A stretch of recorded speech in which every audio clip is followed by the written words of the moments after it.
Lucas Meyer slammed his bare hand against the fuselage of a $60 million jet, and nobody moved to stop him. Not the engineers, not the security guard, not even the billionaire standing 20 feet away in $600 heels. Because in that 1 second, every single person on that tarmac knew he'd just done what none of them could. A broke, blacklisted mechanic, worn-out boots, a lunch pail with his kid's name written in marker on the side. And he just saved a deal worth more than everything he'd ever owned combined. But what Evelyn Cross discovered about why he'd been blacklisted? That's what changed everything. Drop your city in the comments right now. I want to see how far this story travels. And if you haven't subscribed yet, hit that button. You're going to want to be here for every single part of this one. The morning started the way most of Lucas Meyer's mornings did, with a thermos of bad coffee, a text from his son's school about an overdue lunch balance, and 45 minutes of driving through South Phoenix traffic just to reach a job that paid $14 an hour and offered no benefits, no future, and no reason to smile. He pulled his truck into the service lot at Falcon Ridge Private Aviation just before 7. The engine knocked twice before it quit, the same knock it had been making for 6 weeks.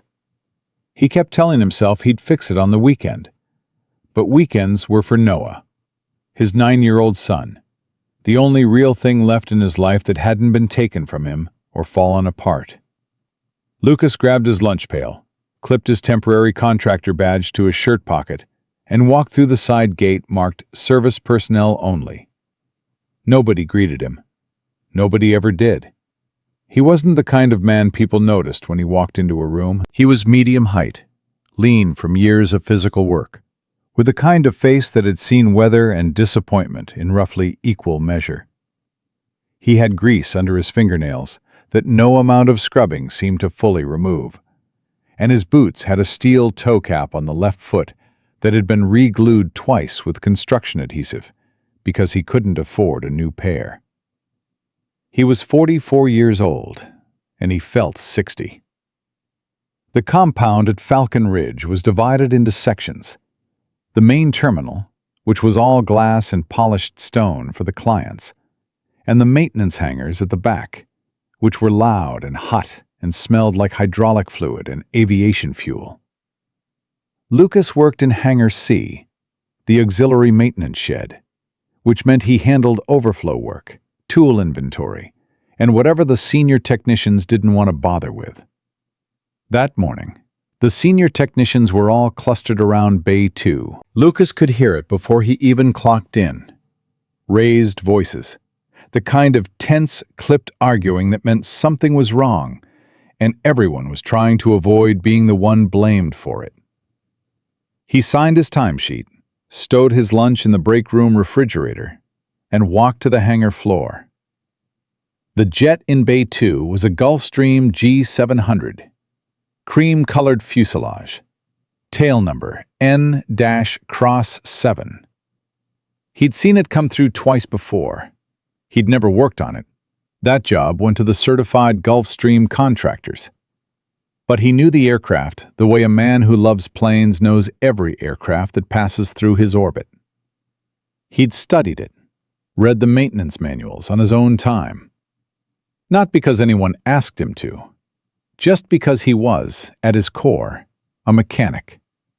The same way some men are readers or fishermen or drinkers. Lucas was a mechanic the way other men are those things.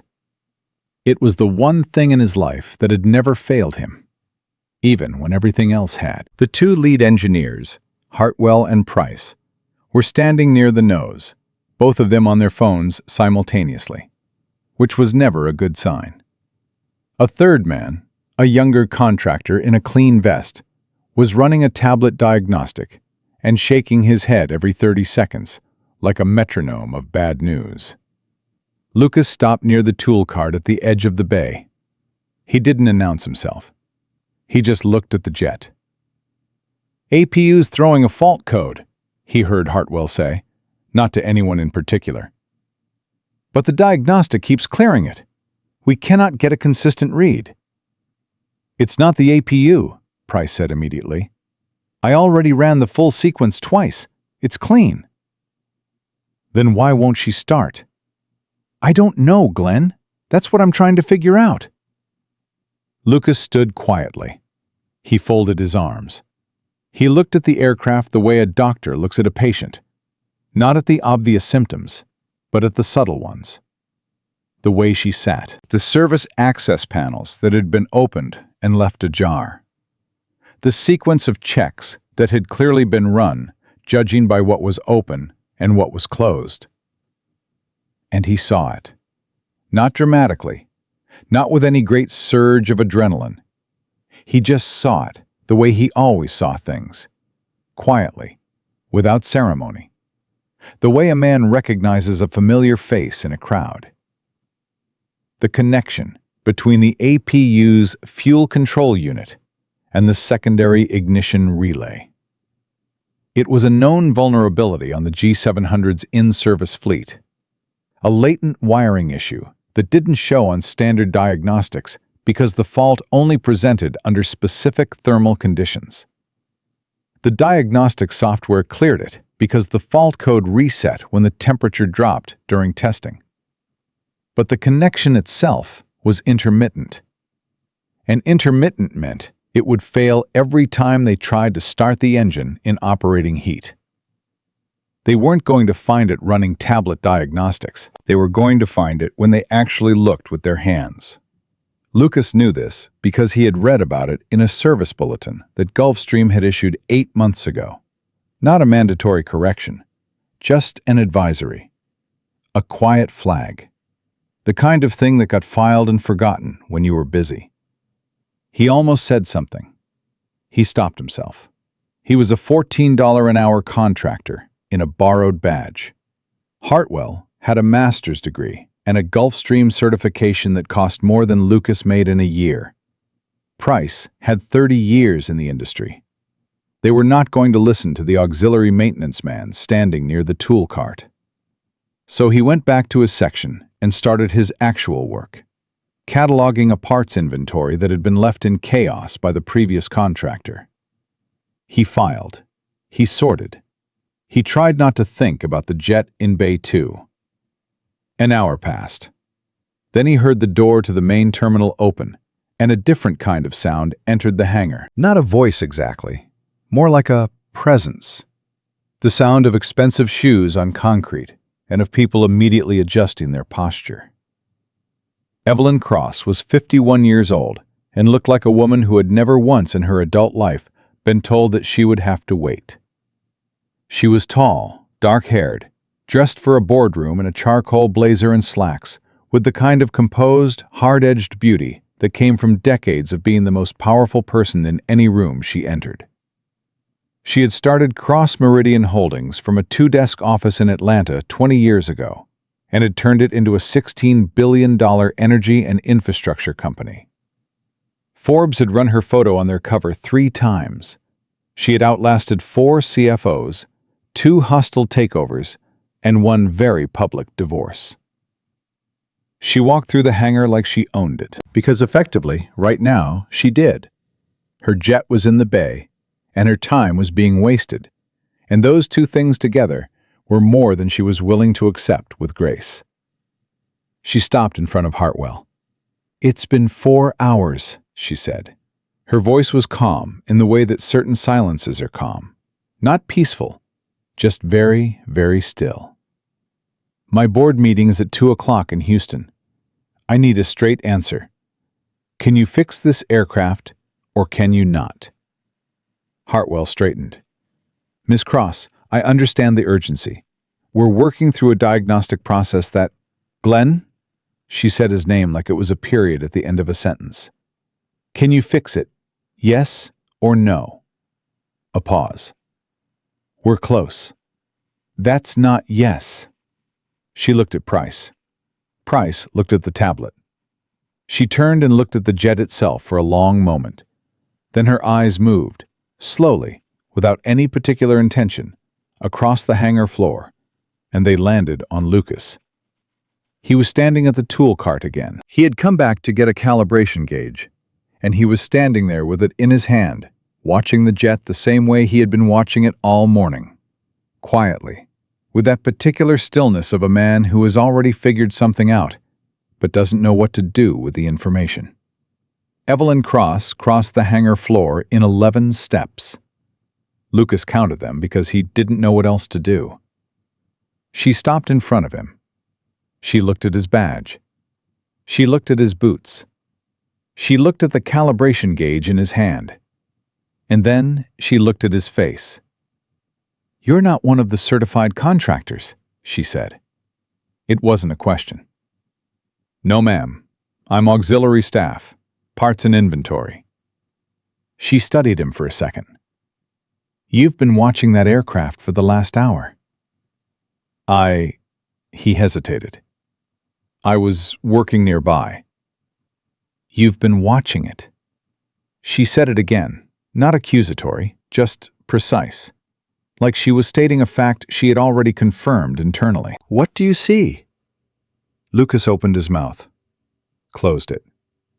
From across the hangar, he heard Hartwell's voice.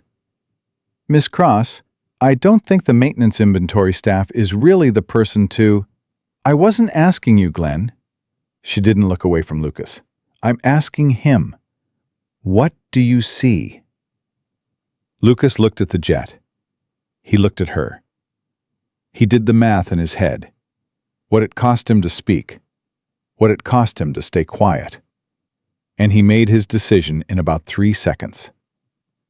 "There's a service bulletin on the G700 fleet from last fall," he said. "SB 720312. Intermittent fault in the APU fuel control relay. The connection degrades under heat, but it resets when the temperature drops, so the diagnostic clears it. You're not going to find it on a tablet. You have to get to the relay housing manually. It's about a 10-minute fix if you have the right connector." Silence. Real silence. The kind where the ambient noise of the hangar seems to actually dim. Evelyn Cross looked at him for 4 full seconds without speaking. Then she turned to Hartwell. "Is that accurate?" Hartwell's jaw tightened. "That bulletin was advisory only. It was reviewed and— Is it accurate?" Another pause. Hartwell's voice dropped half a register. "It's a possibility." "A possibility." She turned back to Lucas. "How long have you known this?" Lucas said quietly, "Since this morning." Her expression didn't change, but something in her eyes did. Some small recalibration, some internal shift, like a compass settling on true north. "And you didn't say anything?" "I'm auxiliary staff." She was quiet for a moment. Then, "Can you fix it?" "Yes, ma'am." "How long?" 10 minutes, maybe less." She turned to Hartwell. "Get him whatever he needs." Hartwell took a step forward. His voice was tightly controlled, the way a man's voice gets when he's angry but smart enough not to show all of it. "Ms. Cross, with respect, this individual is not a certified Gulfstream technician. He is not authorized to perform work on—" "He's authorized right now," she said. "By me. Unless you want to tell me that you can fix it in the next 10 minutes, Glenn. In which case, go ahead." Hartwell said nothing. She looked back at Lucas. 10 minutes. Lucas had worked on aircraft for 22 years. He had started at 19, lying about his certifications to get a line position at a regional carrier in Tucson. He had learned more in the first 6 months of that job than in 4 years of vocational school. He had worked his way up, slowly, without connections or college degrees or anyone to advocate for him, to a full airframe and power plant certification. He had worked for 3 different carriers, 2 private aviation companies, and a military contractor. He had never, not once, put a plane in the air that he wasn't certain was safe. His hands knew what they were doing, the way that hands only know things after 10,000 hours of practice. He pulled the lower access panel on the APU housing. He reached in. He found the relay connector without looking. He ran his thumb along the connector housing and felt the slightly loose seat. Not loose enough to trigger a hard fault, but loose enough to interrupt under thermal load. He looked at the connector for 2 seconds. "I need a Type B aviation contact pin and a connector reseating tool," he said. "Should be in the Gulfstream support kit. Red case, second drawer." Price, to his credit, had already moved to get it. He came back in 45 seconds. Lucas took the tool. He reseated the connector. He crimped the contact pin. He checked the secondary terminal. He reseated the panel. He stood up. "Try it now," he said. Nobody moved for a second. Then Evelyn Cross, who had been standing 6 feet away, watching every motion of his hands with an expression he couldn't fully read, nodded to the pilot. The pilot climbed the stairs and entered the cockpit. The sequence ran. The APU engaged. The engines turned. And then, with a sound like authority returning to a room, the Gulfstream G700 came to life. The noise of the engines filled the hangar. Everyone on the floor felt it in their chests. Lucas picked up his tools and began returning them to the case. Behind him, he heard nothing from Hartwell. Nothing from Price. Nothing from the young contractor with a tablet. The silence from those 3 men was the loudest thing he had heard all year. He felt Evelyn Cross step up beside him before she spoke. 8 minutes, she said. He didn't look up from the tool case.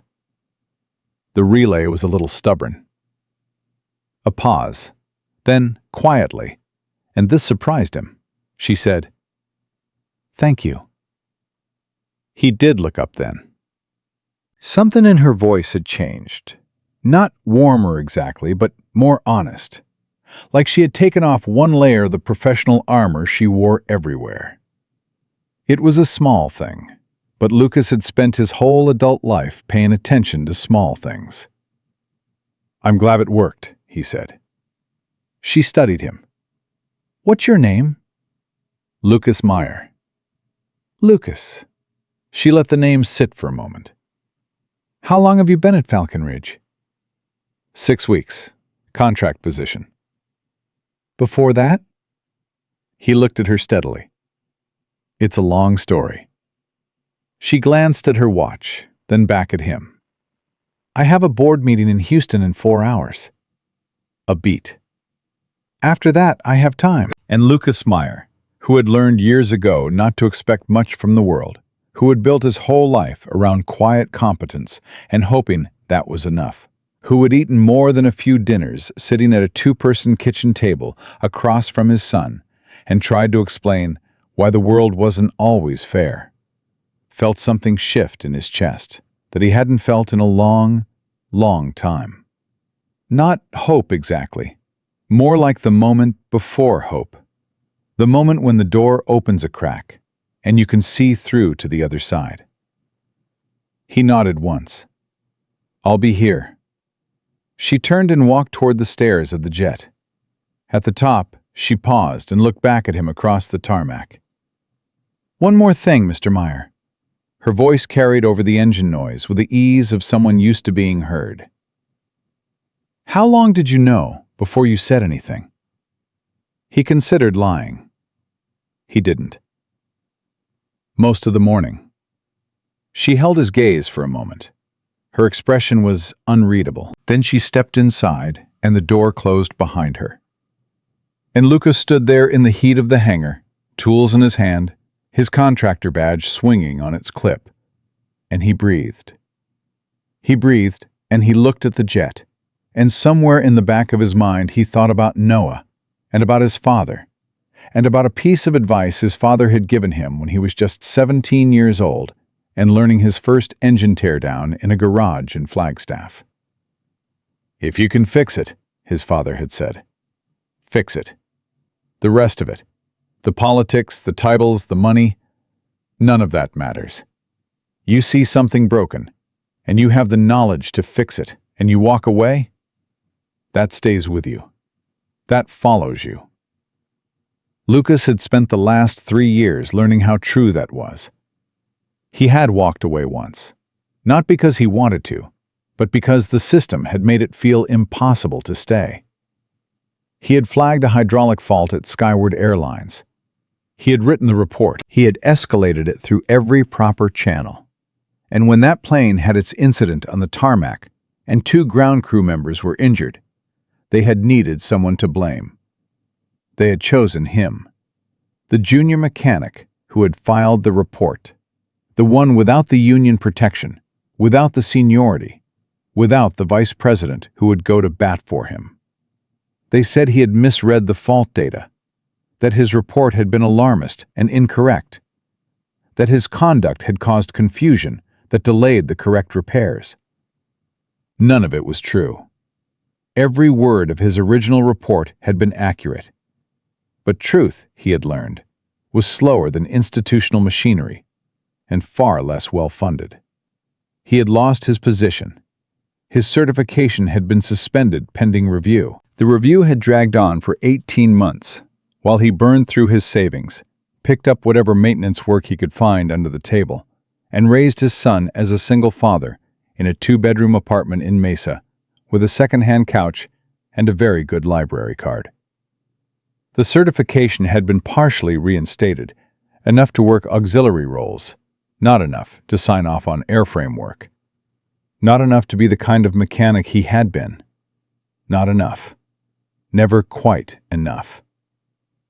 He walked back across the hangar floor. He put the tool case away. He returned to his inventory work. Hartwell passed him without speaking. Price glanced at him once, quickly, and looked away. The young contractor with the tablet, who had been shaking his head at that diagnostic for the better part of 2 hours, actually stopped and looked at Lucas for a full second before walking out.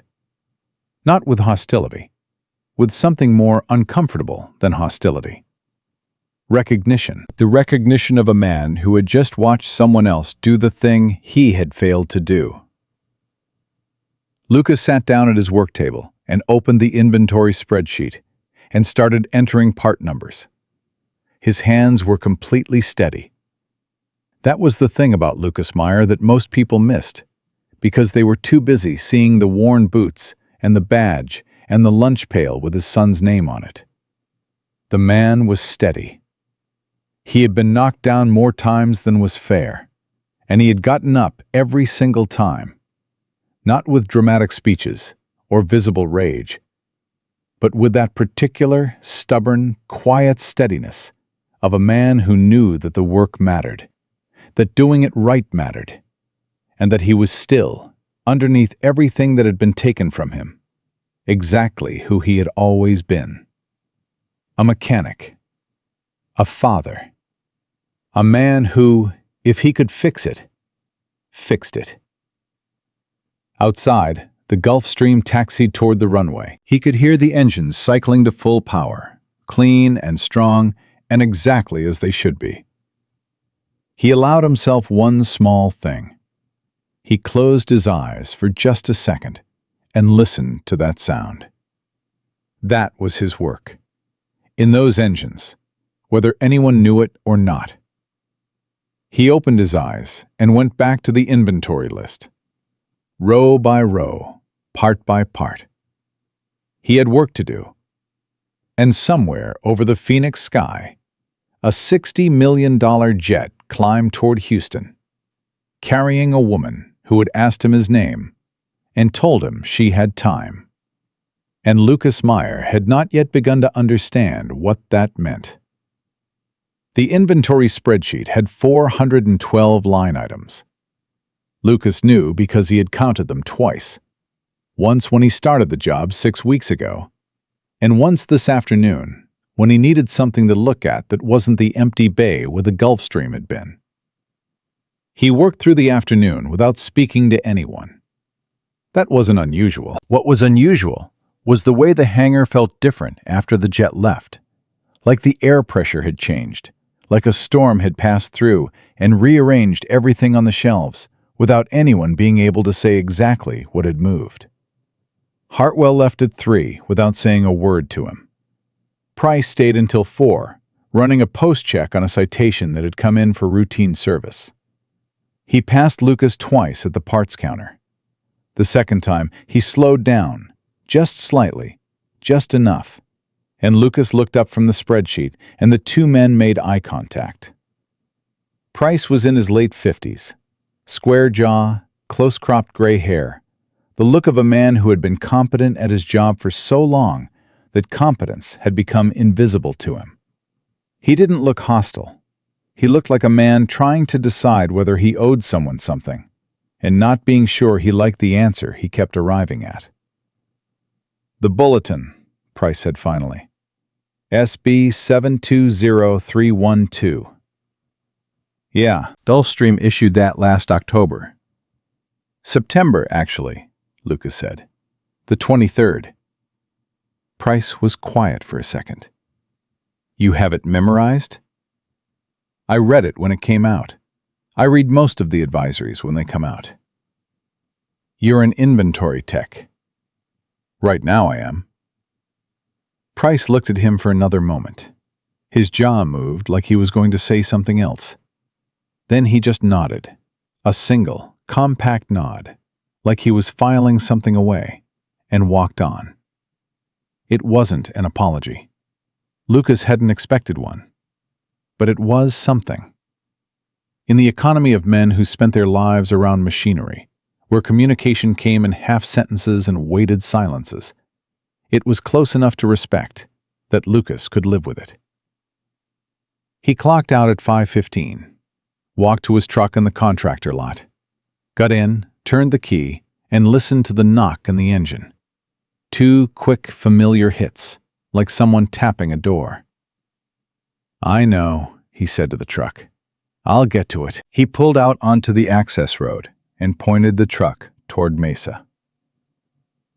Noah was at the kitchen table when Lucas came in, doing homework with the focused, slightly frustrated expression of a 9-year-old who has decided that long division is a personal attack. "Hey, bud." "Dad." Noah looked up briefly, then back down at his paper. "There's pizza in the box. It's from last night, but I put it in the oven." "You used the oven?" "I used the toaster oven. I'm not 6. Lucas put his lunch pail on the counter and leaned over to look at Noah's work. "What are you stuck on?" "I'm not stuck. I'm thinking." Okay, maybe I'm a little stuck." Lucas pulled up the other chair and sat down. He looked at the problem. He explained it the way his father had explained things to him, without making the other person feel stupid for not knowing, which was a skill rarer than most people realized. Noah got it on the second try. He wrote the answer with the particular satisfaction of a kid who has just conquered something, a satisfaction Lucas recognized and never got tired of watching. "Good," Lucas said. "Was it a good day?" Noah asked. He always asked this. It was the thing he asked the way other kids asked, "What's for dinner?" Automatically, without thinking, because it was how they had always done things. Lucas thought about the jet, about Evelyn Cross standing in front of him in the hangar, asking him what he saw, about the sound of those engines coming to life. "It was an interesting day," he said. Noah looked up at him with those particular eyes, his mother's eyes, gray and perceptive, and said, "Interesting good or interesting bad?" "I genuinely don't know yet." Noah accepted this with the philosophical ease of a child accustomed to his father giving honest answers. "Okay, there's pepperoni on the left side and just cheese on the right." "Why?" "I don't like pepperoni anymore." "Since when?" "Since last week." I had a lot of time to think about it. Lucas got up and got the pizza and 2 plates, and they ate at the kitchen table.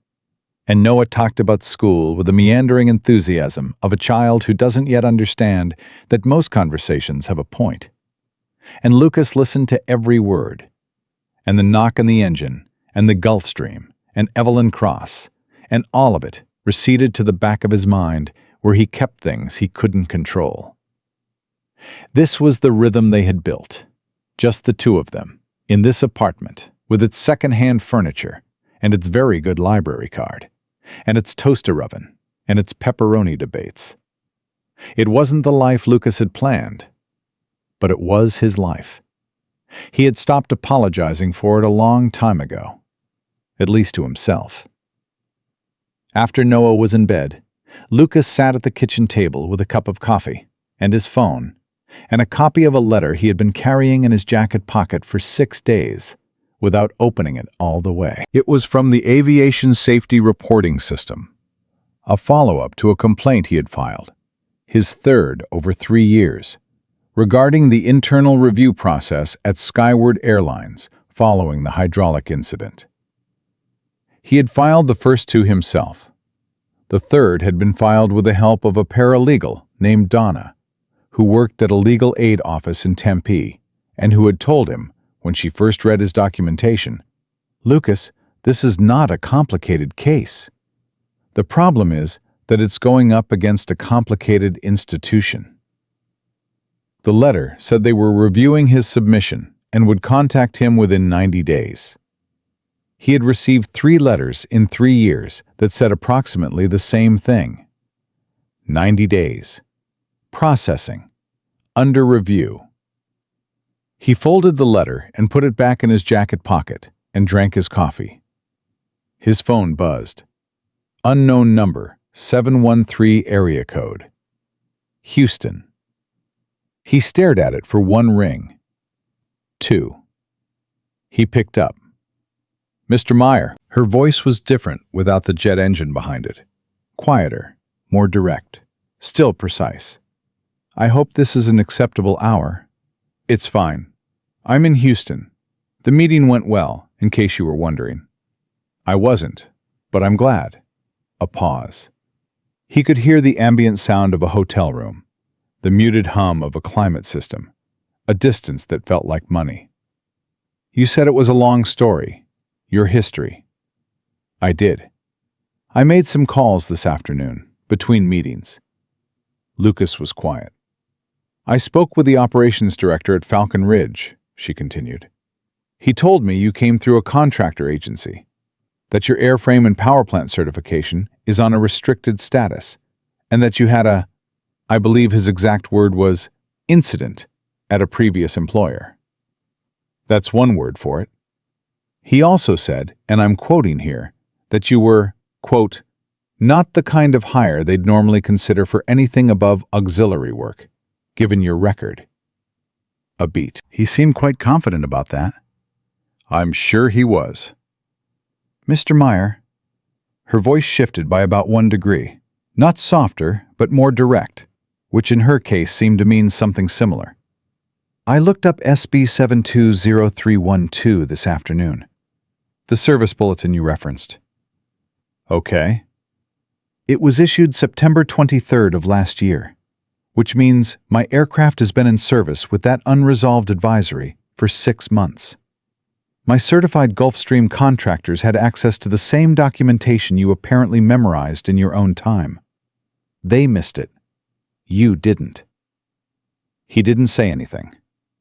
"I'm not someone who ignores that kind of data point," she said.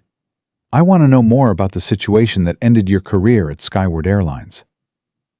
Lucas looked at the folded letter in his jacket pocket. He looked at the kitchen, the dishes drying on the rack, the drawing of a dinosaur on the refrigerator that Noah had made at school, the toaster oven that his son had apparently now graduated to using independently. "It's a long story," he said again. "I have time," she said. Same words as this morning. Different weight now, on the phone in the dark, with Houston between them. "I have about 40 minutes before my next call. Start wherever you want." He started at the beginning, because that was the only place a story like his made sense. He had been at Skyward for 7 years when it happened. Senior line mechanic, hydraulic systems specialist, 3 consecutive safety performance awards. He had a reputation. Not a loud one, not the kind that came from politics or visibility, but a solid one. The kind where, when something wasn't right, people asked Lucas Meyer to look at it. In November, 2.5 years ago, he had been assigned to a pre-flight inspection on a 737-800 that was scheduled for a morning departure out of Phoenix Sky Harbor. Routine check. He had done it 1,000 times. "I found an anomaly in the nose gear hydraulic actuator," he told Evelyn. "Small. The pressure was reading within tolerance, but the bleed rate was off. Not by much, but off." "What does that mean?" "It means the actuator was losing fluid under load at a rate that was just below the threshold that triggers an automatic flag. It would have passed every standard inspection, but I knew, from experience, from pattern, that an actuator bleeding at that rate, under the heat and stress of a full day's operations, was going to get worse. Not that day, maybe not that week, but eventually." "What did you do?" "I wrote the report, flagged the aircraft, recommended it be taken out of service pending a deeper inspection of the hydraulic line assembly." He paused. "My supervisor signed off on the flag. That's standard. Then it went up the chain to operations, and that's where it stopped moving." "Why?" "Because that aircraft was scheduled for a full day of flights. 4 routes. High-revenue routes. Pulling it meant rebooking passengers, reassigning equipment, and explaining to the regional VP why a senior mechanic had grounded a perfectly, quote-unquote, functioning aircraft over a pressure bleed that was, according to 2 of the senior engineers, within acceptable parameters." Evelyn was quiet on the other end, listening. "They overrode the flag," Lucas said. "They sent the aircraft out. I put my objection in writing. That's also in my record. They couldn't erase that part. And I was told, by my direct supervisor, that I was being alarmist and that my interpretation of the data was incorrect." "What happened to the aircraft?" "The actuator held through the first 2 flights. 3rd flight, afternoon run to San Diego. The pressure dropped enough on final approach that the nose gear deployment was sluggish. Pilot got it down safely. He was a good pilot. But the gear locked 2 seconds later than it should have. On the runway at 12,000 feet, that's not a catastrophe. In different conditions, it could have been." "But no one was hurt?" 2 ground crew members were injured during the emergency post-landing inspection. Minor injuries, but injuries." He stopped. "That's what's in the record. What's also in the record, if you know where to look, is that my original report accurately identified the fault. The actuator had exactly the bleed pattern I documented. The system failed exactly the way I said it would." "Then how—" She stopped. He could hear her recalibrating. "How did they blame you?" "They said I had documented the fault incorrectly, that my report had used imprecise language that had caused confusion during the review process, that my failure to escalate aggressively enough was a contributing factor to the delay in proper maintenance." His voice was steady. It had taken him a long time to make it steady when he told the story. "They needed someone to be responsible for the incident. The operations director who overrode the flag was 8 months from retirement with a pension he wasn't going to lose. The VP of maintenance was connected. I was a line mechanic with no union rep and a file that they could edit the narrative of." Silence on the line. "Lucas." First time she had used just his first name since that morning. "You're telling me they took your career to protect themselves?" "Yes. And you have documentation." "I have my original report, time-stamped. I have the escalation emails. I have a written objection I filed 4 days before the incident. I have a paralegal in Tempe who's been helping me navigate the ASRS complaint process for 18 months. A pause. What I don't have is anyone with enough institutional weight to make anyone care. Another silence. Longer this time. How old is your son? She asked. The question caught him sideways. 9.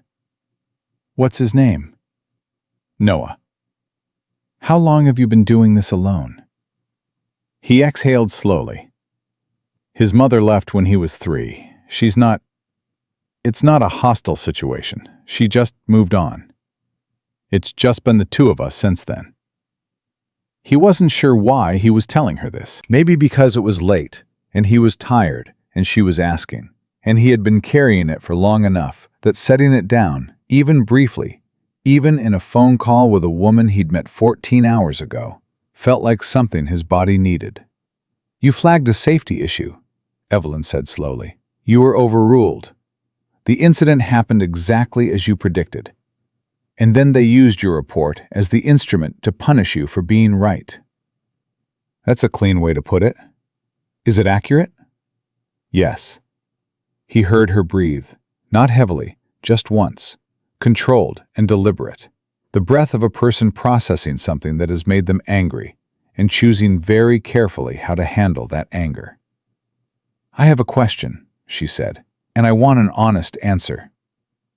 Okay. In the hangar this morning, when you could see the fault on my aircraft, and you didn't say anything for most of the day, was that because of what happened at Skyward? Because you had learned that flagging things got you destroyed? Lucas looked at the dinosaur drawing on the refrigerator. Noah had given the dinosaur a hat, which he felt was an important creative choice. Partly, he said. Only partly? Partly that. Partly because I'm a contract worker with a restricted certification, in a hangar where the lead engineer has a Gulfstream ticket that costs more than my car. There's a calculus that happens, Miss Cross. You learn it. You learn to assess whether speaking up is going to accomplish anything, or whether it's just going to cost you the job you have, which is the job keeping your kid fed. Silence. You spoke up anyway, she said. You asked me directly. What if I hadn't asked? He considered this honestly. I don't know, he said. I'd like to think I would have found a way. I was still working through it. She was quiet for a moment. He heard a knock on her hotel room door, muffled, someone letting her know about the next call. Mr. Meyer, she said, I have to go, but I want you to hear something before I do. All right. I built a company from nothing. I have had people try to take things from me, lie about me, and use institutional machinery to shut me out of rooms I had every right to be in.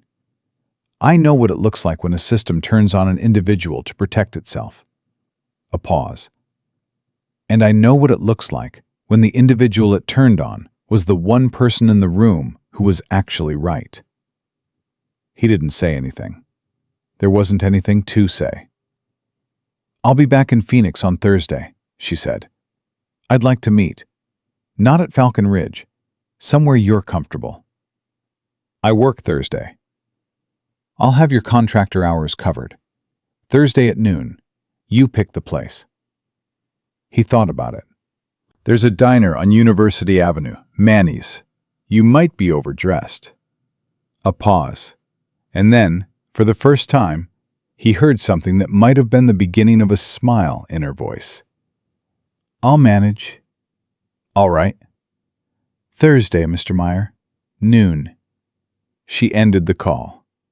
Lucas sat at the kitchen table in the quiet of the apartment, his coffee cold, the letter in his jacket pocket, the dinosaur with the hat on the refrigerator, and the particular suspended feeling of a man standing at the edge of something he can't fully see yet. He thought about what his father had told him, about fixing things because you could, because you had to, because walking away from something broken followed you. He thought about the hydraulic actuator and the report, and the 3 years of letters that said 90 days, processing, under review. He thought about Noah in the next room, asleep, small and certain, and completely unaware of the phone call that had just happened. Then Lucas Meyer picked up his cold coffee, finished it in one long swallow, rinsed the cup, turned off the kitchen light, and went to bed. He lay in the dark and stared at the ceiling. And for the first time in longer than he could precisely name, the thing he felt in his chest was not the weight of what had been taken from him, but something smaller and sharper and more dangerous than that. Something that felt like a door opening. Thursday came the way important days sometimes do, quietly, without ceremony, as if the world hadn't gotten the memo about what it was supposed to mean. Lucas was up at 5:30. He made coffee, checked Noah's backpack for the homework folder that had a habit of migrating to the bottom under everything else, and made 2 sandwiches for Noah's lunch, turkey on the left, peanut butter on the right, because Noah was currently in a phase where his food could not touch other food, a position Lucas found philosophically exhausting but logistically manageable. Noah came out of his room at 6:45 with his hair going in 4 different directions and the particular expression of a child who has not fully reconciled himself to the existence of mornings. "You're wearing a different shirt," Noah said. "I wear different shirts." "You're wearing the blue one. You only wear the blue one for the parent-teacher thing." "I'm meeting someone for lunch." Noah looked at him with those gray eyes. "Who?" "Someone I did some work for. A professional meeting." Noah processed this. "Like a job interview?" "Something like that." "Is it a good job?" Lucas poured Noah's orange juice. "I don't know yet. But maybe?" He looked at his son across the kitchen counter. 9 years old, hair going everywhere, a peanut butter sandwich in a bag that he would forget to eat until 10 minutes before school ended, based on prior statistical evidence. The most important person in Lucas Meyer's life by a margin that wasn't close. "Maybe," Lucas said. "Yeah," Noah nodded seriously, the way he nodded when he had decided something mattered. "Okay, wear the good belt too, not the one with the fraying." "I wasn't planning on wearing the fraying belt to a business meeting, Noah." "Just saying." Lucas dropped him at school at 7:20 and drove to Falcon Ridge. He had 4 hours of inventory work before noon, and he did it the way he did everything, methodically, completely, without cutting corners, even knowing that nobody was watching and nobody would have noticed if he had. Hartwell wasn't in that morning. Some kind of external contract review at another facility. The hangar was quieter for it. A different quality of quiet than the hostile kind that had settled in after the jet on Monday. Just the ordinary noise of men working on aircraft, which Lucas had always found more comfortable than most other sounds in the world. At 10:30, he was at the parts counter when Price came in from the back bay. The older man set down his torque wrench and looked at Lucas for a moment without saying anything, which Lucas had come to recognize as Price's equivalent of a conversational overture. "You know SB 720314, Price asked. Lucas thought. G700 series, MLG door proximity sensor. Advisory for inspection at next scheduled maintenance interval. Price nodded slowly. "I want to pull the inspection on the citation in Bay 4.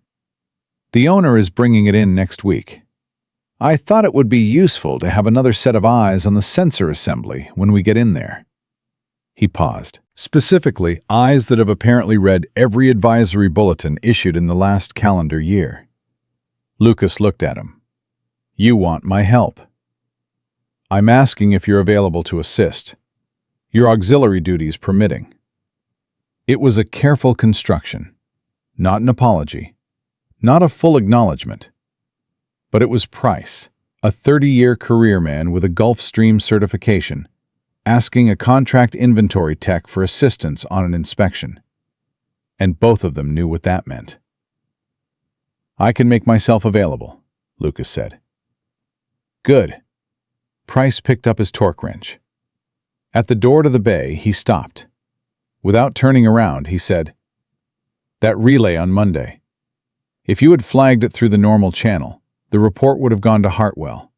He would have reviewed it." That review process takes 2 to 3 days on an unscheduled advisory issue. A pause. The owner of that jet would have missed her meeting. Lucas waited. "I'm not saying it the way it might sound," Price said. "I'm saying that what you did mattered. The outcome of it mattered. And the reason nobody said that to you on Monday is because some of us are not always good at saying things when we should." He went into the bay without looking back.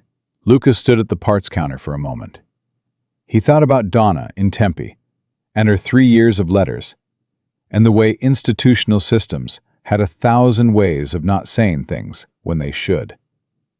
And he thought about how much it cost a man like Price, built from decades of professional pride, to say even that much.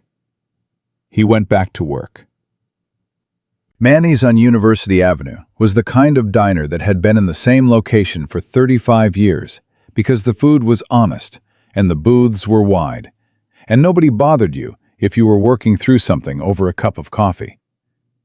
The sign out front had a letter M that had been flickering on and off since at least the 90s. The pie case by the register was always full. The coffee came in a mug the size of a soup bowl. Lucas got there at 11:50 and took the booth in the back corner, the one where you could see the door, but the door couldn't see you, which was a seating preference he had developed without ever quite deciding to. He ordered coffee and was halfway through it when she walked in at noon exactly. She was wearing a blazer the color of slate and dark slacks and flat shoes, which he noticed because they were a concession, not to the diner exactly, but to the situation. She had adjusted herself slightly. He filed that away. The hostess pointed her to the back. She walked through the diner without looking around the way people look around when they feel out of place, which meant she either had never felt out of place in her life or had taught herself not to show it. He suspected both were true to some degree. She slid into the booth across from him, and the hostess appeared with the menu, which Evelyn Cross waved away politely. "Coffee, please. Black." Then she looked at Lucas. "You look different outside the hangar," she said. "Blue shirt," he said. "My son's recommendation." Something moved at the corner of her mouth. The coffee arrived. She wrapped both hands around the mug and looked at him with the same direct, calibrating attention she'd had in the hangar, but steadier now, without the urgency of a grounded jet behind it. "I did more reading after our call Tuesday night," she said. "Your original incident report from Skyward Airlines. I had my legal team pull the ASRS filing and the supplementary documentation you submitted." Lucas was quiet. "Lucas, your report was accurate in every significant particular. The actuator bleed rate you documented was, according to the post-incident maintenance findings, within 2% of what you had predicted. The failure mode matched your written projection." She set down the mug. "You were not wrong, not in any way that mattered." "I know I wasn't wrong." "I imagine you do. I also imagine it hasn't changed much about your daily situation." "No. Knowing you're right and being able to prove it to the people who can change things are not the same thing. I've learned that distinction well." She nodded. "My general counsel reviewed your documentation yesterday. She says the ASRS filing is solid, but that without a compelling institutional advocate pushing the review, it will continue to process at the same pace it has been for 3 years. Which is to say, it will process until it doesn't have to." That's a diplomatic way to describe being buried. "Yes, it is." She looked at him.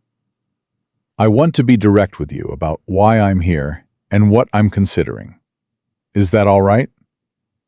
"That's why I came." "I have a private aviation division, 12 aircraft currently, 2 Gulfstreams, 4 Citations, 3 Challengers, and 3 legacy turboprops that I keep for sentimental reasons that my accountants find baffling." A pause. "My lead aviation maintenance director is leaving at the end of next quarter.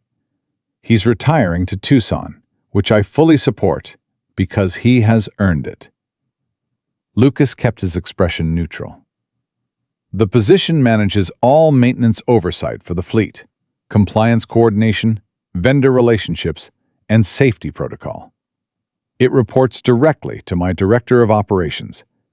It requires full A&P certification, which yours currently is not. She said this without softening it. However, a restricted certification that was restricted through institutional malfeasance and not through any actual deficiency of skill or judgment is, in my opinion, a different category of problem than a genuine qualification gap. Your opinion doesn't change what's in the certification database. No, but my general counsel, working with a qualified aviation attorney, believes the grounds exist to petition for a full reinstatement of your certification based on the documented record. It is not a fast process, but it is a real one. She paused.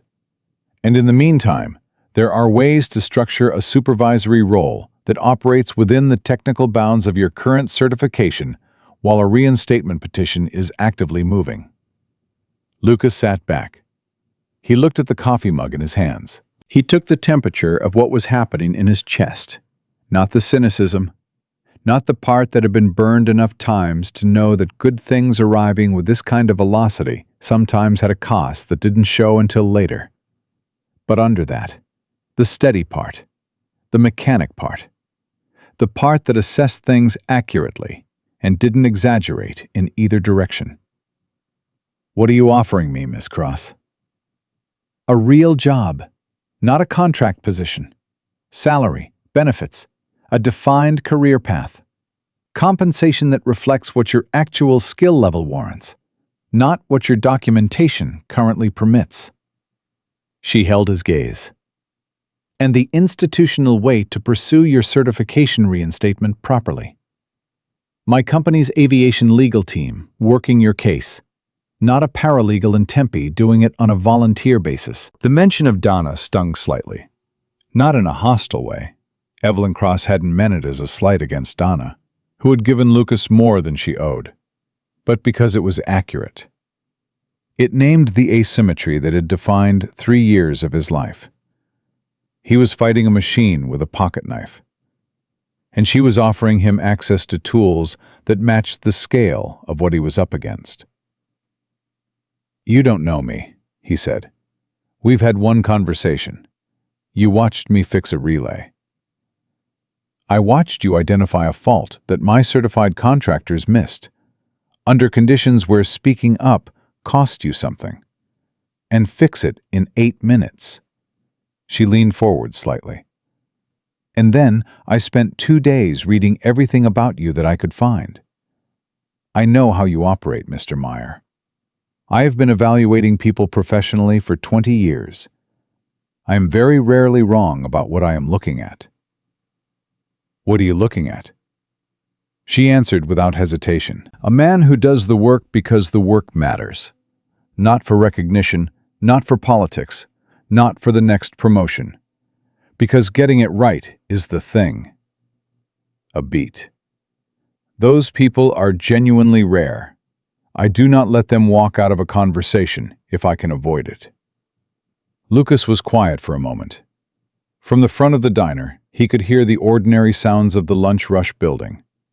Orders called back to the kitchen, the bell above the door, the comfortable low-level noise of people eating and talking and living their lives in the uncomplicated way that most lives happened when nothing was being asked of them. There's a condition, he said. She didn't flinch. Tell me. The certification reinstatement is not enough. Because the problem is not just my certification. The problem is a system where a mechanic can accurately flag a safety fault, be overruled by operations for revenue reasons, have that fault cause an incident, and then be blamed for the incident rather than the people who overruled the flag. He kept his voice level. That system is still running, right now, today. There are mechanics at Skyward and at other carriers who are filing accurate reports and being told they're alarmists. And someday, one of those reports is going to be about a fault that doesn't end with a sluggish gear on a 12,000-foot runway. It's going to end differently. Evelyn Cross looked at him without moving. I want the documentation of my case made part of a formal safety review submission, he said. Not buried in an ASRS queue. A real submission to the FAA's Aviation Safety Hotline, with the institutional backing that makes them actually look at it. I want the internal review processes at Skyward examined, not for my benefit, for the benefit of the mechanics who are still there and still filing reports that are still being overridden. You want to use your case to fix a bigger problem, she said. My father told me, if you can fix it, fix it. This is a thing I can help fix. That's the condition. Silence. She looked at him for a long time. Not calculating. She had already calculated. She was doing something else. She was, he thought, deciding something about him that she had almost but not quite decided before walking into the diner. All right, she said. Just like that? Mr. Meyer, I built a company on the principle that safety and accountability cannot be traded for short-term margin. I have fired people for exactly what Skyward's operations team did. The condition you've just described is not a complication for me. It is something I was already thinking about. She paused. It is also not a simple process. FAA. Reviews of internal airline safety culture take time. They require documentation, testimony, legal coordination. It will not happen in a month. I've been doing this for 3 years. I understand slow. But it will happen, she said. I don't offer things I cannot deliver. Something in the way she said it, not loud, not performative, just factual in the way that the ground is factual, settled that question for him. He had met people who said things like that with volume and charisma and conviction, and half of them had folded when the difficulty became real. Evelyn Cross said it the way a structural engineer states a load-bearing number, because she had already done the math. Lucas picked up his coffee mug. She picked up hers. They were 2 people in a booth at the back of a 35-year-old diner on University Avenue in Mesa, Arizona. And something was being agreed to that didn't have a contract form yet, but had the weight of one. Thursday salary reviews at Cross Meridian are formal, she said. My HR director will reach out by end of week. I'm going to recommend a starting point that will feel higher than you expect. You don't know what I expect. You're currently making $14 an hour in a job that uses about 15% of your actual skill set. I know what you expect. The corner of her mouth moved again, that almost smile. I'm going to recommend higher anyway. He nodded. One more thing, she said. She set down the mug. Your son, Noah. He looked at her carefully. I'm not asking for information, she said. I just want to say, a man who raises a child alone, works a job below his level, fights a 3-year legal battle on a pocket-knife budget, and still shows up every morning and reads service bulletins on his own time because he cares about getting the work right. She stopped. Started again, more quietly. That's the kind of person I want in my organization. Not because of what it does for me, because he deserves a situation that matches who he actually is. Lucas looked at the table for a moment.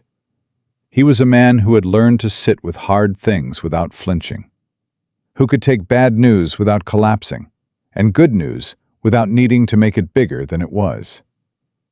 But some things landed in a place that was harder to defend. And the particular thing she had just said landed there, in that soft and largely unguarded place where he kept everything about Noah. And it cost him a second to hold himself steady. He looked up. Thank you, he said. She nodded once. Clean and simple. The way acknowledgement works when neither person needs to add to it. The hostess came by. She topped off Lucas's coffee and put a piece of pie on the table, cherry, unrequested, and said, "On us, honey. You look like you could use it." To Lucas, in the particular way of a certain kind of diner employee who has decided something about a customer and acts on it without explanation. Evelyn Cross looked at the pie, then at Lucas. "Does this happen to you often?" she asked. "She gives me pie every time I come in. I think she's worried about me." "Are you going to tell her she can stop?" Lucas looked at the cherry pie. He picked up the fork. "No," he said. "She means well, and it's good pie." Something shifted in Evelyn Cross's face, fully this time, past the edge of the almost smile, and into something more genuine, quieter, with the quality of a person laughing at something real rather than something polite. She reached across and took the second fork from the napkin roll at the end of the table. "I believe you," she said. And she meant the pie, and she meant the other thing too, and he knew it, and she knew that he knew it. They sat in the back booth of Manny's on University Avenue and ate cherry pie. And Lucas Meyer thought about Noah getting on the school bus that morning and asking if maybe this was a good thing. And he thought about what he was going to say when he picked him up at 3:15. Not maybe anymore. Yeah, bud. Yeah, it is. The HR director's name was Patricia Okafor, and she called on Friday at 2 in the afternoon, which was when Lucas was elbow-deep in a fuel line inspection on a Cessna Citation that had come in for a routine service check. He let it go to voicemail. Called back at 2:45 from the parking lot, sitting on the tailgate of his truck with the engine knock ticking down in the afternoon heat.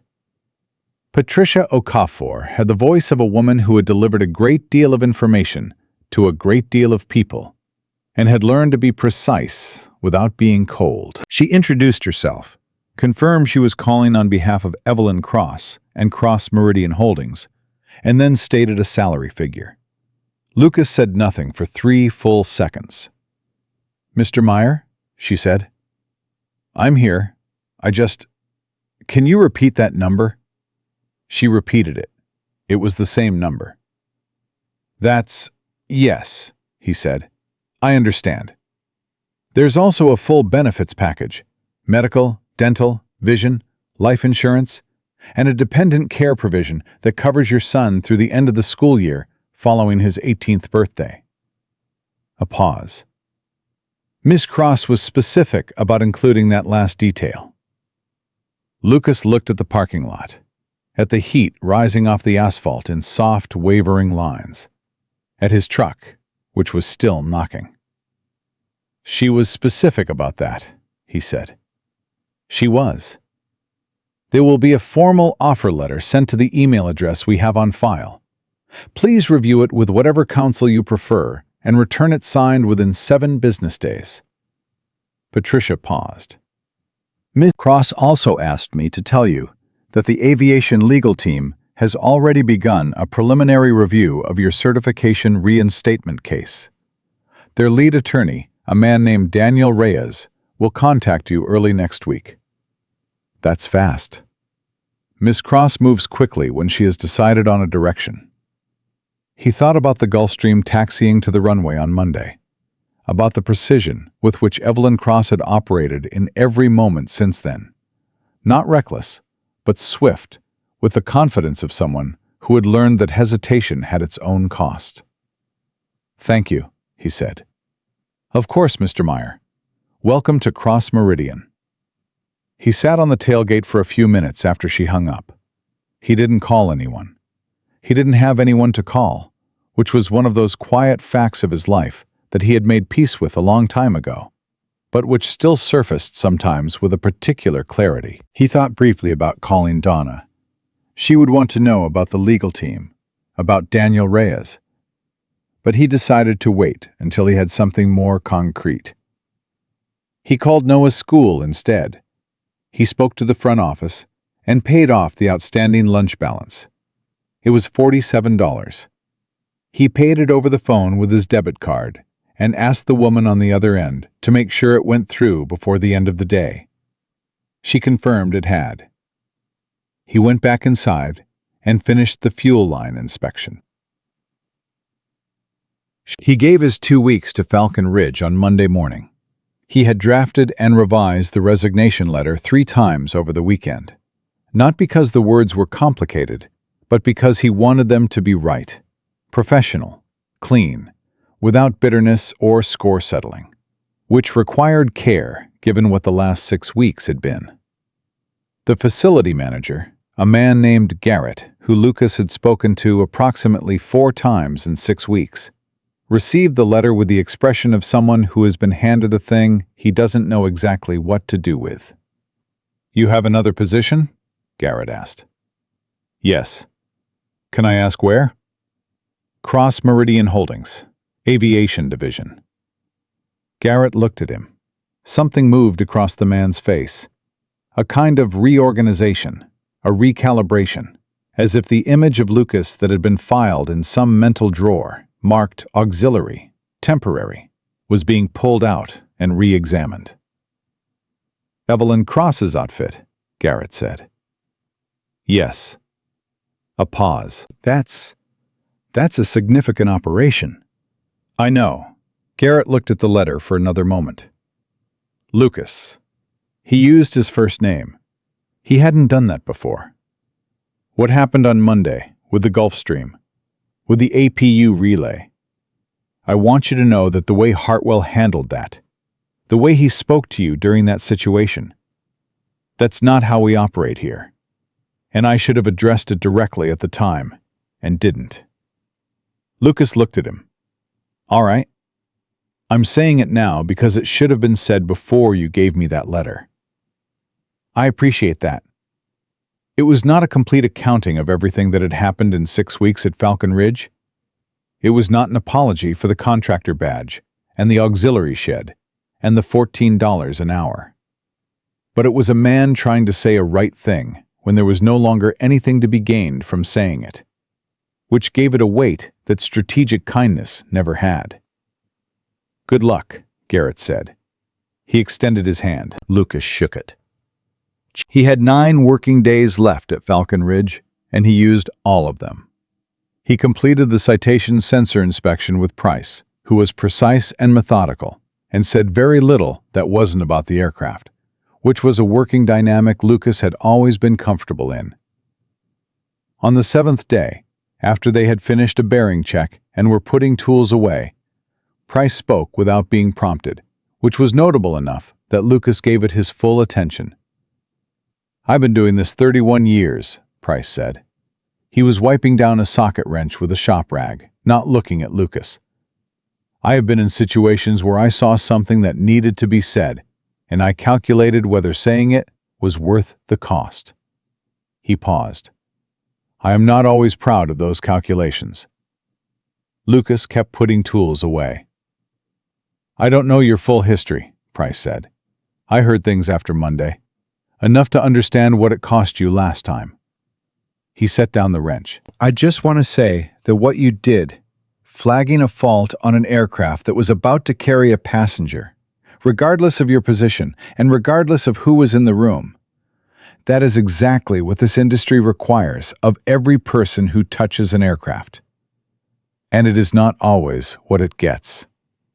He picked up his toolbox and walked toward the door. Then he stopped, same as that first time, without turning around. "Good luck at Cross Meridian," Price said. "They're getting the right man." He went through the door. Lucas stood at the tool bench for a moment. He thought about how the world very rarely gave you the exact acknowledgement you needed, at the exact moment you needed it. And how when it arrived 3 years late, it still mattered. And how that was both frustrating and, somehow, enough. He closed the tool case. He got back to work. Daniel Reyes called on Wednesday of that first week. He was sharp, efficient, and had a way of speaking about legal processes that made them feel like engineering problems, rather than bureaucratic labyrinths, which was the right language for Lucas. "I've reviewed the full case file," Reyes said. "Your original incident report, the escalation chain, the internal review findings, the ASRS submissions. Here's where we are." He didn't soften the opening. The certification restriction was applied through a process that had, let's say, significant procedural irregularities. The internal Skyward review cited your report as containing, quote, ambiguous language that contributed to review delays. I have read your report. It is among the clearer technical documents I have seen in an FAA-adjacent proceeding. It is not ambiguous. Calling it ambiguous was a choice made for specific reasons that had nothing to do with the quality of the document. "I know that," Lucas said. "I know you know. I'm establishing that I know it too. So we're working from the same foundation." Reyes kept moving. "The grounds for a full reinstatement petition are strong. Stronger than you probably know, because you've been working with limited access to some of the post-incident maintenance documentation that we were able to obtain through discovery process. The actuator failure analysis that Skyward commissioned internally, the one they didn't share with the ASRS review, confirms your bleed rate projections to within 1.4%. Lucas was sitting at his kitchen table. Noah was at school. The apartment was quiet. They had that document. They had that document. And they didn't? In 3 years of review proceedings, they did not disclose it to the ASRS process, no. Which is a problem for them that is substantially larger than your certification case. Reyes let that sit for a second. The reinstatement petition is the straightforward part. I expect we can get a full restoration within 4 to 6 months. The second part, the safety culture review, the broader FAA examination of the internal escalation processes, that runs alongside it, but on a longer timeline. That is the part that Skyward will fight. I know they'll fight it. They will spend significant resources fighting it, because the implications of a finding against their internal review process extend well beyond your case. There are, based on my preliminary research, at least 3 other mechanics who were in adjacent situations at Skyward in the past 5 years. We are in the process of identifying whether any of them are willing to be part of a coordinated submission. Lucas felt something shift in his chest. Not the door-opening feeling from Tuesday night of the week before. This was different. This was larger. This was the feeling of a man who had been pushing against a wall alone for 3 years and has just heard, for the first time, the sound of others pushing from the same direction. "How many?" he asked. "At this stage, 2 confirmed and 1 possible." Reyes's voice stayed level. "I want to be clear that this is not a lawsuit. It is a safety system reform proceeding. The goal is institutional change in how safety reports are escalated and how mechanics who file accurate reports are protected from operational retaliation. The mechanism is FAA review, not civil litigation. That's exactly what I want." "I know. Ms. Cross was very clear about that before she asked me to take the case." A pause. "She is an interesting client." "She is," Lucas agreed. "She told me that the condition of your employment was the safety review component, that you made it a requirement." "I did." Reyes was quiet for a beat. "In my experience, people who make systemic reform a personal employment condition rather than just seeking personal remedy are unusual." He said it neutrally, without sentiment, the way a man who works in law states something that has surprised him. "I want you to understand that what you've asked for is harder and slower and less personally satisfying in the short term than simply winning your own case and moving on." "I understand that." "And you still want it." Mr. Reyes. Lucas looked out the kitchen window at the parking lot, at the ordinary afternoon light on the ordinary world that had been grinding him down for 3 years. I have a 9-year-old son. Someday he is going to get on a commercial aircraft. And I want the mechanic who signed off on that aircraft to know that when he files a safety report, it will be read seriously by people who are not protecting revenue numbers.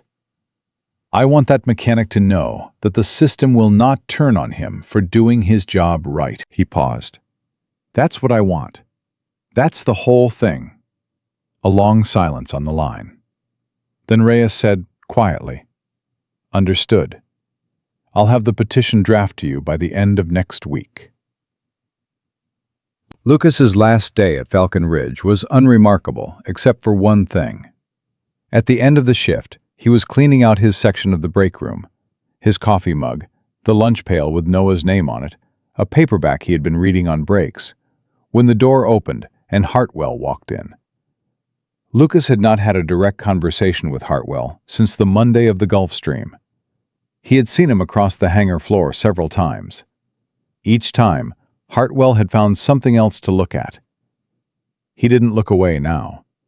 He came into the break room and he stood there, and Lucas looked at him, and neither of them said anything for a moment. Hartwell was in his mid-40s, lean, with the self-assured posture of a man who had been the most qualified person in most rooms for most of his career. He had a Gulfstream certification on his wall, and 3 industry commendations, and a record that by most measures was genuinely excellent. And he had missed a service bulletin that an inventory tech had memorized on his own time. That was the thing that lived between them in the break room. Not hostility. Not exactly.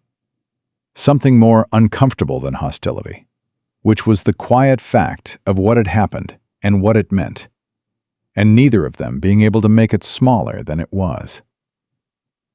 "I heard you're going to cross Meridian," Hartwell said. "Yes." Hartwell nodded. He looked at the table for a second.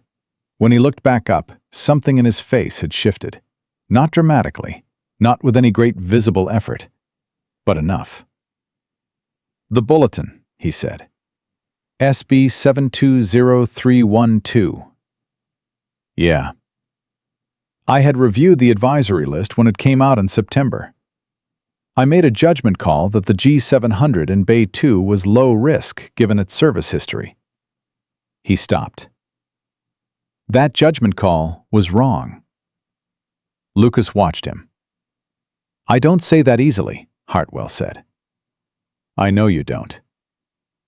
I dismissed you without giving you a fair hearing. You had the right information, and I—" He stopped again. He wasn't a man who arrived easily at the place where he was standing. Lucas could see the effort it was taking, and respected it for what it was. "I was wrong, on both counts."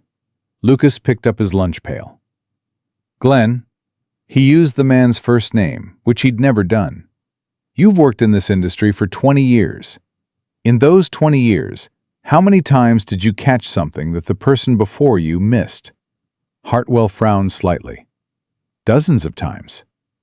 And when you caught those things, you weren't worried about whether the person who missed them felt good about it. You were worried about the aircraft." Hartwell was quiet. "That's the job," Lucas said. "That's all it is. Not who's right in the room, not who has the certification on the wall. The job is the aircraft. The aircraft is what matters." He paused. "So no, I'm not carrying anything about what happened between you and me in that moment, because I was thinking about the jet, and I'm glad the jet is flying." He picked up the paperback and put it under his arm. He held out his hand. Hartwell looked at it for a second. Then he shook it. His grip was firm. He held it for a beat longer than a professional handshake required. "Good luck," Hartwell said. "You too." Lucas walked out of the break room and through the hangar for the last time. He passed the empty bay where the Gulfstream had been, and he didn't slow down or look at it with any ceremony. The story that had started there was already beyond this place.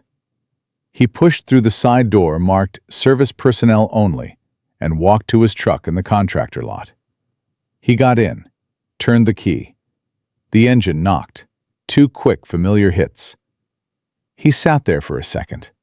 Then he pulled out his phone and called a mechanic he knew in Tempe who had a shop and owed him a favor, and he said, "Jerry, you still have that lift open on Saturdays?" "Yeah, I'm finally fixing the knock."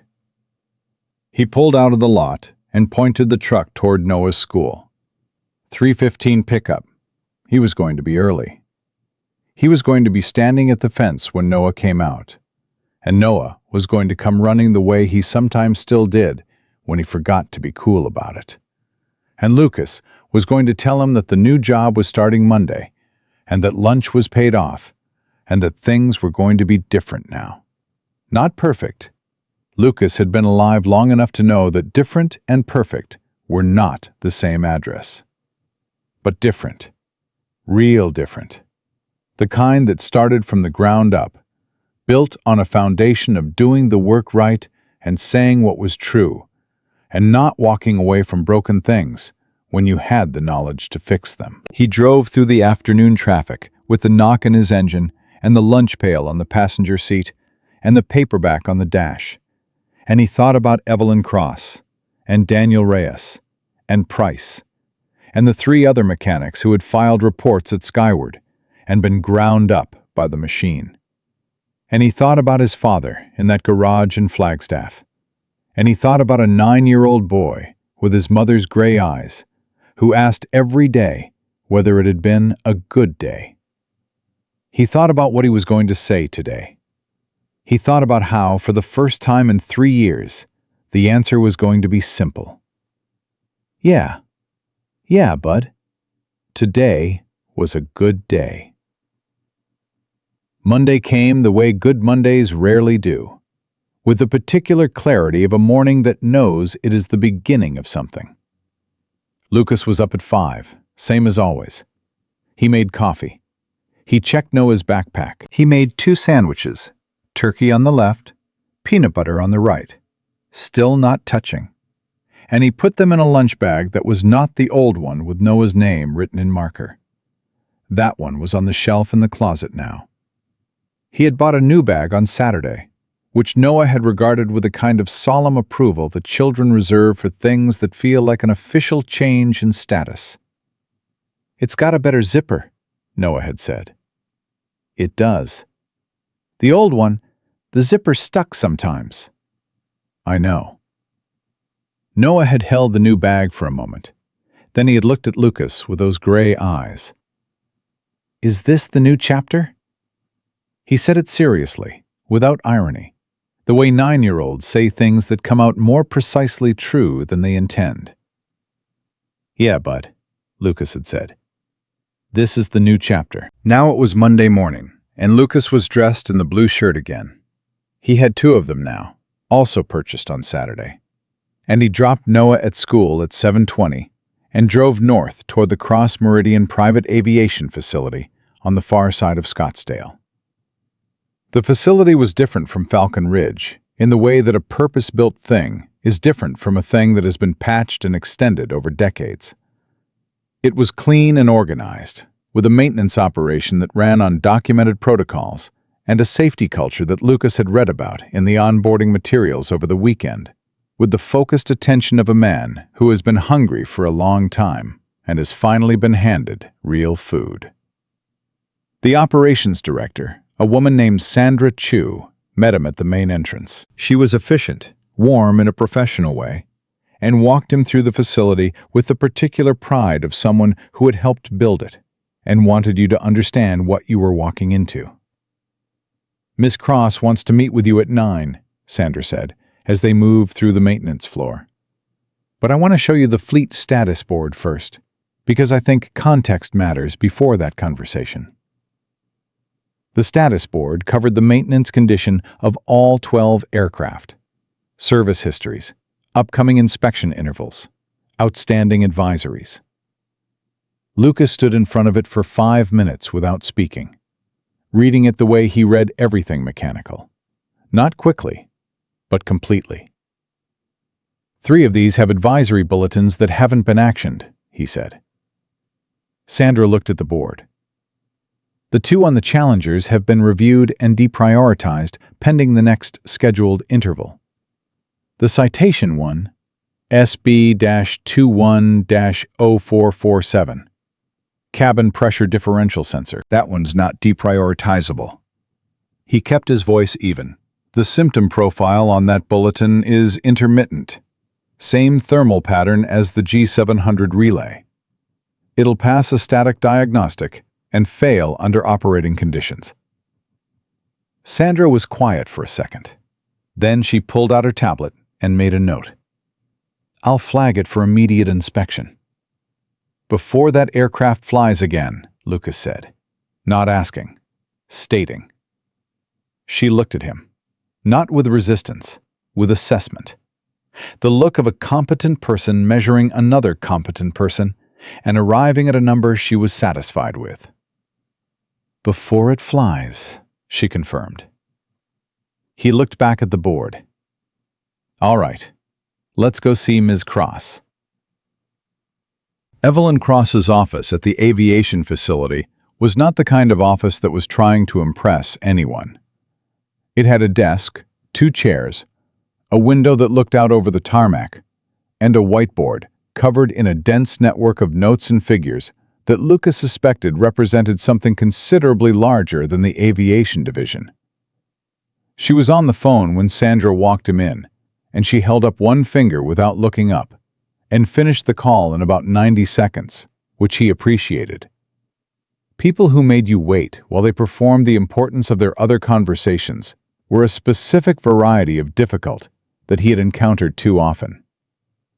She set the phone down and looked at him. First day. First day. How was the tour? Good facility. I flagged a bulletin on the citation before I got here. One eyebrow lifted slightly. Sandra told me. You've been here 45 minutes. The bulletin was there before I got here. Something that was not quite a smile, but adjacent to one, moved across her face. How are you feeling about the role? He sat down in the chair across from her. I want to understand the reporting structure first. When I identify a safety concern, and I will identify safety concerns, that's the job. What is the path? Who do I report to? And what are the protocols if that report gets deprioritized? She leaned back. You report to Sandra, who reports to me. If a safety flag is deprioritized by operations, it goes to me directly. I review all such flags personally. She paused. There is no revenue consideration that overrides a safety flag in this organization. That is a documented policy, not an informal understanding. I want to read that document. It's in the onboarding package, tab 4. I saw it.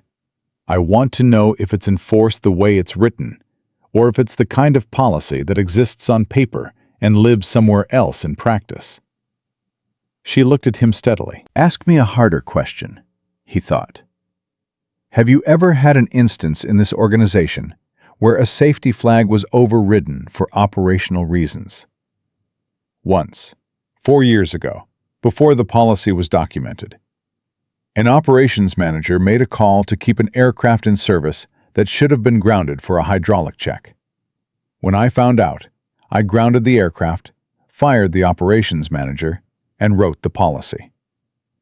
She held his gaze. That is why the policy exists, because I made a version of the same mistake that Skyward's operations team made, on a smaller scale, and I decided it would never happen again in my organization. Lucas was quiet. I'm not telling you that to present myself as the answer to a problem, she said. I'm telling you because I think you need to know that I understand the failure mode from the inside, not theoretically. He looked at her for a moment, at this woman who had built $16 billion from 2 desks in Atlanta, who had fired a manager and written a policy from a position of accountability that most organizations never reached because accountability was expensive and discomfort was easier to defer than to resolve. All right, he said. Tab 4. I'll read it again. Good. She pulled a folder from the desk and set it in front of him. Daniel Reyes submitted the first stage of the reinstatement petition this morning. He expects a response from the FAA certification office within 6 weeks. He also confirmed that 2 of the 3 Skyward mechanics have agreed to be part of the coordinated safety review submission. The third is still deciding. What's holding the third one back? Fear, she said simply. Which is understandable. You know better than most people what it costs to be on the record against an institution that has resources you don't. What's his name? She looked at him. Marcus Webb. He was a hydraulic systems tech at Skyward's Phoenix maintenance base. He filed 2 reports in 2022 that were overridden. He was let go 8 months later in what the company called a restructuring. A pause. He's working at an auto shop in Chandler. He has a wife and 2 daughters. Lucas thought about a man in an auto shop in Chandler. About the particular quiet of a person who has been right about something important and has learned that being right has a cost and is trying to decide whether to pay it again. Can I talk to him? Evelyn Cross looked at him for a moment. Daniel can arrange that. Are you sure you want to? He needs to hear it from someone who went through it and is on the other side, not from a lawyer, not from a corporate executive. He paused. From another mechanic. She nodded slowly. I'll tell Daniel. Marcus Webb agreed to meet on a Wednesday evening at a barbecue place in Chandler that was halfway between his shop and Lucas's apartment in Mesa. He was 38, stocky, with the careful stillness of a man who had trained himself to take up less space than he naturally occupied. He shook Lucas's hand firmly, and they ordered food and sat across from each other. And there was a recognition between them. The particular kind that exists between people who have been through the same specific thing, which is different from sympathy and deeper than understanding. I read about what you did, Marcus said. The Skyward thing. Your case. Some of it's public now. The rest will be. Marcus looked at his food.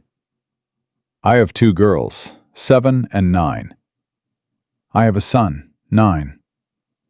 Marcus looked up. I know the calculation, Lucas said. I ran it for 3 years. Every time there was a development, every time it stalled, every time another letter came back saying processing under review, I ran the numbers on whether it was worth continuing, whether the cost of it to NOAA was worth what I was trying to accomplish. What kept you going? Lucas thought about it honestly. Stubbornness, partly, and the fact that I couldn't separate what I was doing from who I was. I'm a mechanic. I flagged a fault that was real. They said I was wrong because it was convenient for them to say I was wrong. And somewhere in me I could not accept that story as the permanent version of events. He paused. But it wasn't just about me. It never really was. Marcus was quiet. There's a mechanic somewhere right now, Lucas said, running a pre-flight inspection. He's going to find something. It's going to be real, the way your reports were real and my report was real. And he's going to have to decide whether to file it. He looked at Marcus directly. What he decides is going to be shaped by what he knows about what happens to people who file things, whether the system protects them or grinds them up. We have the ability to move that needle, not all the way, but some. Marcus ran his thumb along the edge of the table. And you trust her, Cross. I trust what she built, Lucas said. I read her safety policy in tab 4 of an onboarding document. Then I asked her to tell me whether it was enforced or just written. She told me about a time she failed and what she did about it. He paused. That's not a speech. That's a record. I trust records.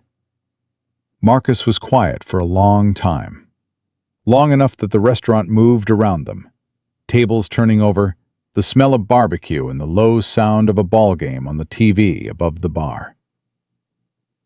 "My older daughter," Marcus said finally. "She wants to be a pilot." Lucas didn't say anything. "She's 7.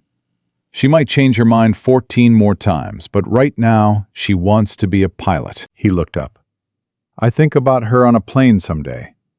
I think about the mechanic who signed off on it." "Yeah," Lucas said. "I know." Marcus nodded. Slowly, then with increasing certainty, the way a decision firms up when a man stops arguing with himself and accepts what he already knows. "Tell your lawyer I'm in." The FAA certification reinstatement came through in 5 months and 11 days.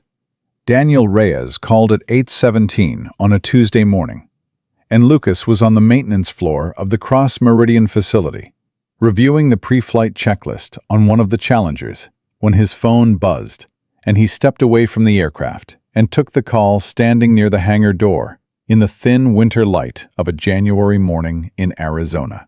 "Full reinstatement," Reyes said. "No conditions, no restrictions. Your airframe and power plant certification is restored to its original standing as of this morning." Lucas put one hand flat on the wall beside the door. Just for a moment. Just to have something solid under his palm. "Thank you, Daniel. You did the work, Lucas. The documentation was there. We just made sure the right people read it." A pause. "The safety review proceeding is moving too. We have FAA inspectors assigned to the Skyward Internal Process Examination. It's going to be a long process, but it's moving." "And Marcus?" "Marcus Webb's case is part of the coordinated submission. His documentation is strong. The other 2 mechanics are fully engaged." Reyes's voice held something that, in a more emotive man, might have been satisfaction, but in Daniel Reyes came out as precision. "What you started is bigger than your case now. That was the point." "That was the point," Lucas said. He stood at the hangar door for another minute after the call ended. He looked out at the tarmac, at the aircraft sitting clean and ready in the morning light.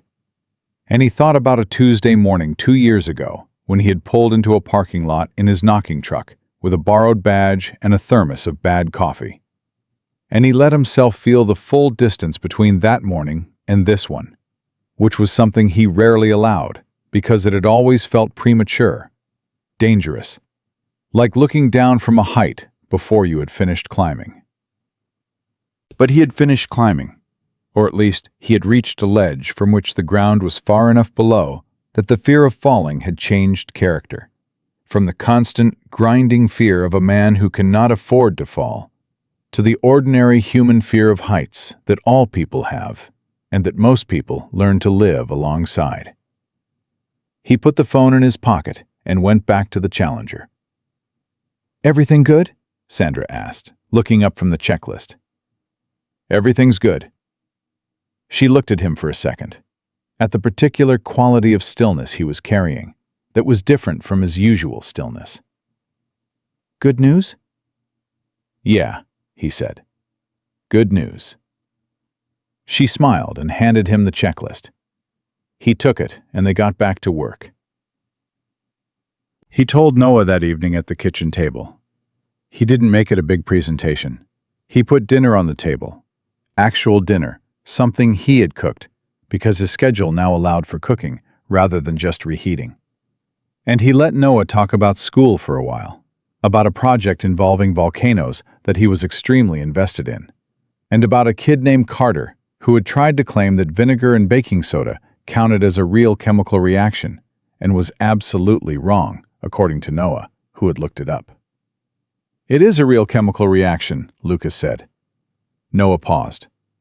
"Really?" "Acid-base reaction, carbon dioxide release. It's textbook."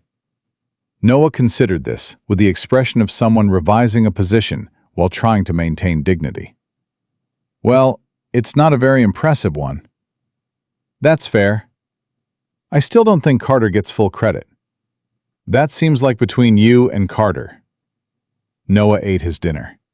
Then he looked up at Lucas, the way he looked up when he was done with preamble. "You seem different today." "I got some news." "The job news?" "Related to the job. Remember I told you about the certification problem?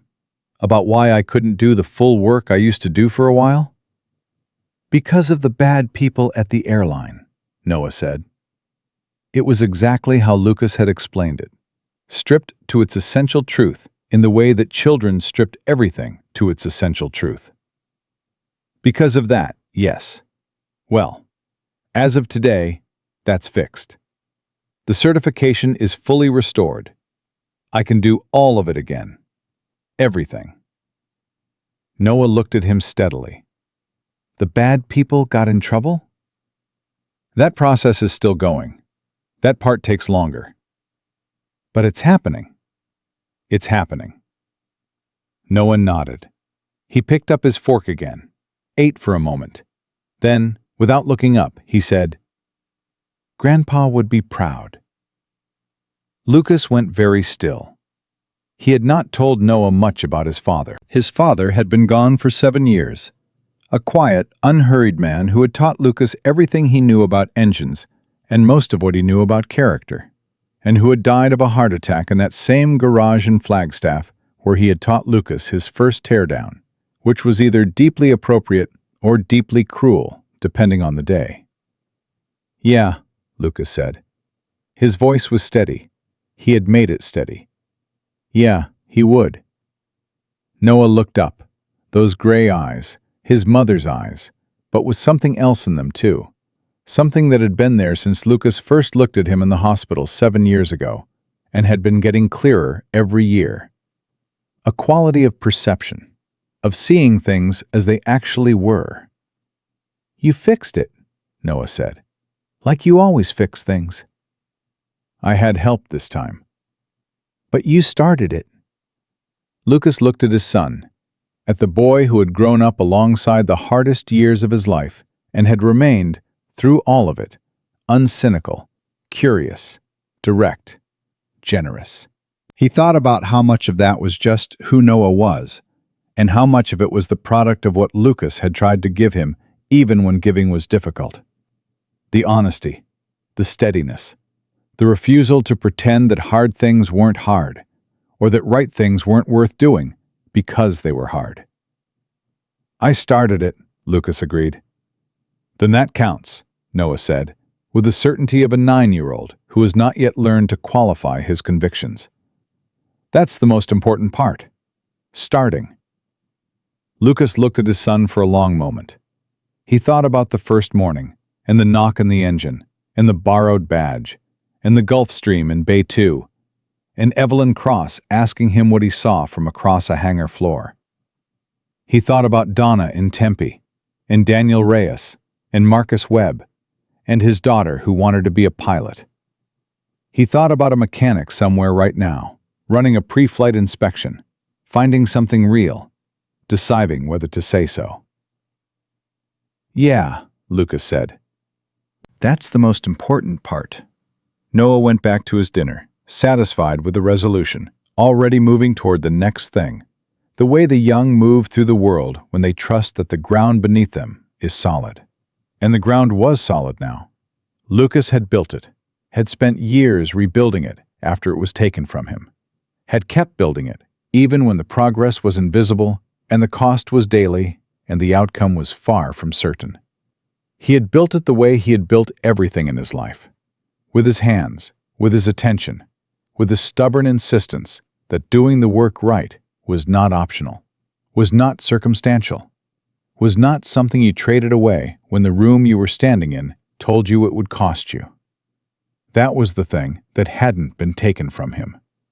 They had taken his certification, his income, his career, 3 years of mornings, but the thing underneath all of that, the mechanic, the father, the man who looked at broken things and fixed them, because he could, because he had to, because walking away from what you could fix was its own kind of damage.